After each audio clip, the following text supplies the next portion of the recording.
Hello tarot lovers, എല്ലാവർക്കും rose tarot മലയാളത്തിലേക്ക് എല്ലാവർക്കും സ്വാഗതം. അപ്പോൾ ഇന്നത്തെ റീഡിംഗ് എന്ന് പറയുന്നത്, നിങ്ങളുടെ വ്യക്തി ഈ ഒരു ബന്ധം മുന്നോട്ട് ഇനി തുടരാനായിട്ട് ആഗ്രഹിക്കുന്നുണ്ടോ ഇല്ലയോ എന്നൊക്കെയാണ് ഈ റീഡിങ്ങിൽ നിന്ന് നമ്മളിന്ന് നോക്കാൻ പോകുന്നത്.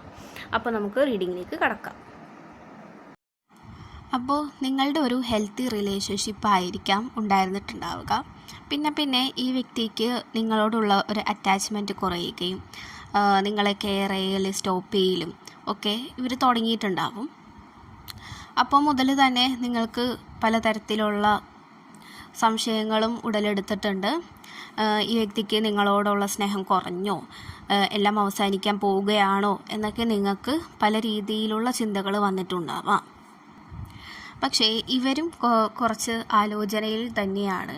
കാര്യം ഇവർക്ക് നിങ്ങളെ വേണം, പക്ഷേ ഇതൊരു റൈറ്റായിട്ടുള്ള ഒരു റിലേഷൻഷിപ്പ് തന്നെയാണോ, അതായത് ഇവർക്ക് വേണ്ടത് തന്നെയാണോ എന്നുള്ളത് ഇവർക്ക് മനസ്സിലാക്കേണ്ട ഒരു ടൈമും കൂടിയാണ് ഇത് അങ്ങനെയാണ് അവർ കൺസിഡർ ചെയ്യുന്നത്. ഓക്കെ, ഇപ്പോൾ നിങ്ങളെ കാണാണ്ടിരിക്കാൻ പറ്റുന്നുണ്ടോ, അങ്ങനെയൊക്കെയാണ് ഇവരിപ്പോൾ ടെസ്റ്റ് ചെയ്തുകൊണ്ടിരിക്കുകയാണ്. ഇവർ വളരെ സമാധാനപരമായിട്ട് ഈ ഒരു റിലേഷൻഷിപ്പ്, അതായത് ഈ ഒരു ലവ് എനിക്കുള്ളത് തന്നെയാണോ എന്ന് ഇവർക്ക് ഒരു ഉറപ്പ് വരുത്താൻ വേണ്ടിയിട്ടാണ് ഇവരിപ്പോൾ ഒരു ബ്രേക്ക് ഇതിൽ നിന്നും എടുത്തിരിക്കുന്നത്. നിങ്ങൾ ഈ വ്യക്തിയെ ലവ് ചെയ്യുന്നുണ്ടോ എന്നൊക്കെ ഇവർക്ക് ഉറപ്പ് വരുത്തണം. ഓക്കെ, അത് കാര്യം എന്താണെന്ന് വെച്ച് കഴിഞ്ഞിട്ടുണ്ടെങ്കിൽ, ഇതിനു മുന്നേ ഇവർക്കൊരു റിലേഷൻഷിപ്പ് ഉണ്ടായിട്ടുണ്ടാവും. അതിൽ ഭയങ്കരമായിട്ട് ഇവർ വിഷമിച്ചിട്ടുണ്ട്. ഓപ്പോസിറ്റുള്ള ആ ഒരു വ്യക്തി കാരണം ഇവർ വളരെയധികം വിഷമിച്ചിട്ടുണ്ട്. അതേപോലെ തന്നെ ഇവർക്ക് ട്രസ്റ്റ് ഇഷ്യൂ കാര്യങ്ങളൊക്കെ ഉണ്ട്. ആ ഒരു റിലേഷൻഷിപ്പ് കാരണം ഇവർക്ക് അങ്ങനത്തെ കാര്യങ്ങൾ ഉള്ളത് കൊണ്ട് തന്നെ ഈ ഒരു റിലേഷൻഷിപ്പും ഇങ്ങനെ വെറുതെ ആയി പോകരുത്. പകരം ഇത് എത്രത്തോളം നന്നായിട്ട് ഹെൽത്തി ആയിട്ട് കൊണ്ടുപോകാൻ പറ്റുമോ അങ്ങനെയാണ് ഇവരിപ്പോൾ ചിന്തിക്കുന്നത്. അപ്പോൾ ഒരു ബാലൻസ് ഒക്കെ ഈ റിലേഷൻഷിപ്പിൽ വരാനായിട്ട് പോകുന്നുണ്ട്. അതായത് നിങ്ങളുടെ സ്നേഹം ഈ വ്യക്തി പൂർണ്ണമായി മനസ്സിലാക്കാൻ പോകുന്നു. ഓക്കെ, അതിൻ്റെ ഇൻഡ്യൂഷൻ കാര്യങ്ങളൊക്കെ ഈ വ്യക്തിക്ക് കിട്ടുന്നുണ്ട്. ഓക്കെ, ഈ വ്യക്തിക്ക് വളരെ ഇൻഡ്യൂഷൻ പവർ കൂടുതലാണ്. അപ്പോൾ നിങ്ങൾ ചിന്തിക്കുന്ന അതേ കാര്യങ്ങളൊക്കെ തന്നെ വേണമെങ്കിൽ ഇവരുടെ മനസ്സിലും വരുന്നുണ്ടാവാം. വേണമെങ്കിൽ ഇപ്പോൾ നിങ്ങൾ തമ്മിൽ ഒരു കോണ്ടാക്റ്റും ഉണ്ടാവില്ലായിരിക്കാം, പക്ഷേ സ്റ്റിൽ ഇവരുടെ മനസ്സ് എപ്പോഴും നിങ്ങളുടെ അടുത്ത് തന്നെയാണ്. ഇവർക്ക് ഒരിക്കലും നിങ്ങളെ വിട്ടു പോകാനായിട്ട് സാധിക്കില്ല എന്നതാണ് സത്യം. അങ്ങനെ പോയി കഴിഞ്ഞിട്ടുണ്ടെങ്കിൽ ഇവർ വീണ്ടും തിരിച്ച് പഴയ പോലെ ആകും. അതായത് നിങ്ങൾ പോയി കഴിഞ്ഞിട്ടുണ്ടെങ്കിൽ ഇനിയൊരു റിലേഷൻഷിപ്പ് ഒന്നിലും ഈ വ്യക്തി പോകില്ല എന്നുള്ള ഒരു ഉറപ്പാണ് ഈ വ്യക്തി ഇടുന്നത്. ഓക്കെ, ഇനി ലാസ്റ്റായിട്ട് ഈ വ്യക്തിയെ സ്നേഹിക്കുന്നത് നിങ്ങൾ മാത്രമാണ് എന്നുള്ളത് ഇവർക്ക് ഉറപ്പ് വരുത്തണം. ഓക്കെ, അപ്പോൾ നേരത്തെ പറഞ്ഞ പോലെ തന്നെ ആൾക്ക് ഭയങ്കര പേടിയുണ്ട്. മുന്നത്തെ പോലെ ആകരുത് ഒരിക്കലും, ഇത് ഞാൻ സ്നേഹിച്ചത് ഒരിക്കലും വെള്ളത്തിലെ വരച്ച വര പോലെ ആകരുത്, അങ്ങനെയാണ് ഇവരിപ്പോൾ ചിന്തിക്കുന്നത്. അതുകൊണ്ട് ഇവർ വെയിറ്റ് ചെയ്യുകയാണ് വളരെ സാവധാനത്തോടു കൂടി. എങ്ങനെയൊക്കെയാണ് ഇപ്പോൾ ഈ ഒരു റിലേഷൻഷിപ്പ് കടന്നു പോകുന്നത്, എന്തൊക്കെയാണ് ഇനി ആഡ് ചെയ്യേണ്ടത് എന്നൊക്കെയാണ് ഇവരിപ്പോൾ നിരീക്ഷിച്ചു കൊണ്ടിരിക്കുന്നത്. പക്ഷേ ഇത് നിങ്ങൾക്ക് കൂടുതലും പരസ്പരം മനസ്സിലാക്കാൻ പറ്റുന്ന ഒരു പീരീഡും കൂടിയാണ് ഇപ്പോൾ ഈ ഒരു സമയം. ഓക്കെ, അതായത് എത്രത്തോളം നിങ്ങൾ ആ വ്യക്തിയെ സ്നേഹിക്കുന്നുണ്ട്, എത്രത്തോളം നിങ്ങൾ ആ വ്യക്തിയെ മിസ്സ് ചെയ്യുന്നുണ്ട് എന്നൊക്കെ നിങ്ങൾക്ക് മനസ്സിലാക്കാൻ പറ്റിയ ഒരു ടൈമാണ് ഇത്. ചിലപ്പോൾ ബ്രേക്കപ്പ് പറഞ്ഞു പോയ ആൾക്കാരുടെ ഒരു എനർജി അല്ല ഇവിടെ കിട്ടുന്നത്. നോ കോണ്ടാക്റ്റ്, അതായത് ഒട്ടും മിണ്ടാതെ ഇരിക്കുന്ന ആ ഒരു സിറ്റുവേഷൻ, അതായത് കമ്മ്യൂണിക്കേഷൻ വളരെ കുറവ് ഉണ്ടാവുമായിരിക്കാം. കമ്മ്യൂണിക്കേഷൻ, അതായത് ഹായ് ബൈ എന്ന് പറയുന്ന പോലത്തെ ഒരു ചാറ്റിലൂടെയോ കോളിലൂടെയൊക്കെ ആയിരിക്കാം പോയിക്കൊണ്ടിരിക്കുന്നത്. പക്ഷേ ആ ഒരു എനർജിക്കാരുടെ ഇതാണ് ഇവിടെ കിട്ടുന്നത്, ആ ഒരു എനർജിയാണ് ഇവിടെ കിട്ടുന്നത്. അല്ലാതെ ഭയങ്കര ബ്രേക്കപ്പ് പറഞ്ഞ് പോയ ആൾക്കാർ അങ്ങനെയുള്ള എനർജിയല്ല. ഉള്ളിൽ സ്നേഹമുണ്ട്, പക്ഷെ അത് തുറന്ന് കാണിക്കുന്നില്ല, അങ്ങനത്തെ ഉള്ളവരുടെ എനർജിയാണ് ഇവിടെ നമുക്ക് കിട്ടുന്നത്. അപ്പോൾ ഒരു ബാലൻസിങ്, അതായത് ഈ ഒരു റിലേഷൻഷിപ്പിൻ്റെ ആ ഒരു ബാലൻസിങ് നിങ്ങളുടെ ഇടയിൽ വരുന്നുണ്ട്.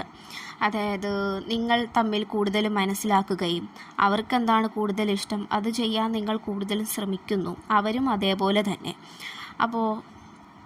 അപ്പോൾ നിങ്ങളുടെ ഇപ്പോഴത്തെ സിറ്റുവേഷൻ എന്ന് പറഞ്ഞിട്ടുണ്ടെങ്കിൽ വളരെയധികം പേടിക്കുന്നുണ്ട് ഇവർ നിങ്ങളെ വിട്ടു പോകുമോ എന്നുള്ളത്. അപ്പോൾ ഈ വ്യക്തി റെക്കഗ്നൈസ് ചെയ്യുന്നുണ്ട് ഈ വ്യക്തിക്ക് നിങ്ങളോട് ആത്മാർത്ഥമായിട്ടുള്ള ഒരു പ്രണയം തന്നെയാണ് ഉള്ളതെന്നത്. ആത്മാർത്ഥമായിട്ടുള്ള പ്രണയമാണ് നിങ്ങളോട് ഈ വ്യക്തിക്ക് ഉള്ളത് എന്നുള്ളത് ഇവരിപ്പോൾ തിരിച്ചറിയുന്നുണ്ട്. അതേപോലെ തന്നെ മുന്നത്തെ ആ ഒരു ട്രോമയിൽ നിന്നും, അതായത് ആ ഒരു വിഷമത്തിൽ നിന്നും, മുന്നേ ഉണ്ടായിരുന്ന റിലേഷൻഷിപ്പിൻ്റെ ആ ഒരു വിഷമത്തിൽ നിന്നുമൊക്കെ ഈ വ്യക്തി റിക്കവർ ആവുന്നുണ്ട്. നിങ്ങളുടെ ഒരു പ്രസൻസ് ഉള്ളത് കൊണ്ട് മാത്രമാണ് അവരിപ്പോൾ റിക്കവറായിട്ട് വരുന്നത്. നിങ്ങൾക്ക് ഇടയിലൊരു ലവ്, പുതിയ ഒരു ലവ് ജനിക്കുവാൻ പോകുന്നു. ഓക്കെ, അതായത് പരസ്പരം കൂടുതൽ മനസ്സിലാക്കിയിട്ടുള്ള, അവരവർക്ക് എന്താണ് വേണ്ടത് എന്നുള്ളത് റിയലൈസ് ചെയ്തിട്ട്, ഓക്കെ, അങ്ങനെ വരുന്ന ലവ് ആണ് ഇവിടെ കാണുന്നത്. അപ്പോൾ നിങ്ങളുടെ ഇപ്പോഴത്തെ അവസ്ഥ എന്ന് പറയുന്നത് നിങ്ങൾ പേടിക്കുന്നുണ്ട് ഇവർ നിങ്ങളെ വിട്ടു പോകുമോ. പക്ഷേ അങ്ങനെയല്ല, ഇവർ ഒരു ബ്രേക്ക് എന്ന രീതിയിലാണ് ഇത് കണ്ടിരിക്കുന്നത്. ഓക്കെ, രണ്ടുപേർക്കും അവരുടേതായ കാര്യങ്ങൾ ചെയ്യാനുണ്ട് എന്നാണ് ഇവരിപ്പോൾ മനസ്സിലാക്കിയിരിക്കുന്നത്. അതായത് ജോലിയുടെ കാര്യത്തിലാവാം, ഫിനാൻഷ്യൽ സ്റ്റെബിലിറ്റി, അങ്ങനെയുള്ള കാര്യങ്ങളൊക്കെ ഒന്ന് കറക്റ്റാക്കിയിട്ട് തിരിച്ച് നിങ്ങളിലേക്ക് തന്നെ വരാം എന്നാണ് ഇവരിപ്പോൾ പ്ലാൻ ചെയ്യുന്നത്. അവരുടെ ഒരു ചിന്തയിൽ വരുന്നത് എന്താണെന്ന് വെച്ചാൽ, ഇപ്പോൾ ഇങ്ങനെ പ്രണയിച്ച് നടക്കേണ്ട ഒരു ടൈമല്ല, പകരം ലൈഫ് സെറ്റാക്കണം എന്നുള്ള ഒരു തോട്ടാണ് ഇവർക്ക് വരുന്നതും. പക്ഷേ നിങ്ങളോടത് തുറന്ന് പറയാനായിട്ടും ഇവർക്ക് മടിയുണ്ട്. കാരണം നിങ്ങൾക്കത് ഒരു ആകുമോ, കാരണം നിങ്ങൾക്കുള്ള പ്രയോറിറ്റി ഇവർ തരുന്നില്ലേ എന്നൊക്കെ നിങ്ങൾ ചിന്തിക്കുമോ എന്നൊക്കെയാണ് ഈ വ്യക്തിയുടെ പേടി. പക്ഷേ സ്റ്റിൽ ഇവർക്ക് നിങ്ങളോടുള്ള പ്രണയം ഒരിക്കലും പോകുന്നില്ല എന്നുള്ളതാണ്. ഒരു സമാധാനപരമായ രീതിയിൽ ഈ ഒരു റിലേഷൻഷിപ്പ് മുന്നോട്ട് കൊണ്ടുപോകാനായിട്ട് ഇവർ ആഗ്രഹിക്കുന്നുണ്ട്. ഓക്കെ, പിന്നെ ഇവരുടെ ഇൻറ്റ്യൂഷൻ പവർ വളരെയധികം പവർഫുള്ളാണ്. അതുകൊണ്ട് തന്നെ നിങ്ങൾ ചിന്തിക്കുന്നത് എന്താണോ അത് വേണമെങ്കിൽ ഈ വ്യക്തിക്ക് അത് അവിടെ മനസ്സിലാകുന്നുണ്ടാവാം. ഓക്കെ, ഈ വ്യക്തിയുടെ മനസ്സിലും അത് വരുന്നുണ്ടാവാം. അപ്പോൾ നിങ്ങളുമായിട്ടുള്ള ഈ ഒരു ബന്ധം തുടർന്നു കൊണ്ട് പോകാൻ തന്നെയാണ് ഇവർക്ക് താല്പര്യം. അപ്പോൾ ഇവരൊരു ബ്രേക്കിലാണ് ഇവിടെ ഇപ്പോൾ നിൽക്കുന്നത്. ഈ ഒരു റിലേഷൻഷിപ്പിൽ നിന്നും ഒരു ബ്രേക്കാണ് ഇവർക്ക് വേണ്ടത് എന്നാണ് ഈ കാർഡ്സ് ഇവിടെ പറയുന്നത്. അത് എല്ലാം ഒന്നും കൂടി ഒന്ന് റീബിൽഡ് ചെയ്ത് പുതിയൊരു തുടക്കം കുറിക്കാനാണ് ഈ പേഴ്സൺ ഇപ്പോൾ ആഗ്രഹിക്കുന്നത്. ഓക്കെ, അപ്പോൾ നല്ലൊരു ബാലൻസ്ഡ് ആയിട്ടുള്ള ഒരു ലവ് നിങ്ങൾക്ക് കിട്ടാനായിട്ട് നിങ്ങൾ നന്നായി പ്രാർത്ഥിക്കണം. പോസിറ്റീവായിട്ടുള്ള അഫർമേഷൻസ് ഒക്കെ ഉണ്ടെങ്കിൽ സ്വീകരിക്കുക, അതൊക്കെ പറയുക. രാവിലെ കണ്ണാടിയിൽ നോക്കിയിട്ടൊക്കെ പോസിറ്റീവായിട്ടുള്ള അഫർമേഷൻസ് ഒക്കെ ഉണ്ടെങ്കിൽ അതൊക്കെ പറയാനായിട്ട് ശ്രമിക്കുക. അപ്പോൾ ഒരു മേക്ക് ഓവർ നടത്തുന്നത് പോലെ നിങ്ങളുടെ ജീവിതവും ഒന്ന് മാറ്റിമറിക്കാനായിട്ട് നിങ്ങൾ ശ്രമിക്കുക, ഭംഗിയിലായാലും. ഓക്കെ, കുറച്ചും കൂടി അട്രാക്റ്റീവ് ആവാനായിട്ട് നിങ്ങൾ ശ്രമിക്കുക. അപ്പോൾ ഇത്രയുള്ളൂ റീഡിംഗ്. Thank you.